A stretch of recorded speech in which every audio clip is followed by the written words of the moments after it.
आताच्या घडीची breaking news दिसून आली की दर्यापूर अमरावती जो महामार्ग आहे पांढराजेव किती मोठी गर्दी आली आहे। त्या ठिकाणी एक भल्ला मोठा तितंबा झाला असून धामुरी फाट्यावर एक थरारक हत्याच भयानक हत्या झाल्याची बातमी सध्या मैथून राहिली। गावरान 90 घटनास्थळी मोठ्या प्रमाणात पोलिसाचा बंदोबस्त, त्याचे ते तपास यंत्रणा, मोठे अधिकारी।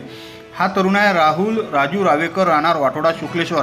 या तरुणाच्या पाठीवर एवढं मोठं हत्यार मारून त्याची हत्या केल्याची ब्रेकिंग न्यूज सध्या गावरान 90वर आमचे प्रतिनिधी सुजित पाटील काठोळे अंजनगाव सुरजी याच्या माध्यमातून आम्हाला प्राप्त झाली आहे। सदर व्यक्ती हे जे तितंबा झाला मतलब हा कोल्हापूर पोलीस स्टेशनच्या हद्दीत घडला असून यात जर तुम्ही पाहत असाल ब्लर कर लागते नियम आहे तो, तर पाठीमागून मोठं एक हत्यार मारून आणला आहे आणि त्या मृतकाजवळ एक हिरो पॅशन प्रो क्रमांकाची दुचाकी बी उभी मारली आहे। म्हणजे हे तितंबा दुसऱ्या इकडे करून इकडे आणून टाकला का किंवा कोण पाठीमागं अवजार मारलं, या माणसानं दुपट्ट ते बांधून गाडी न्यायचा प्रयत्न केला का, रस्त्यातच पडला काय, अशा प्रकारच्या शंका कुशंका होत्या। पण ब्रेकिंग न्यूज येत आहे पाठीवर हत्यार मारून हत्या झाली आहे मतलब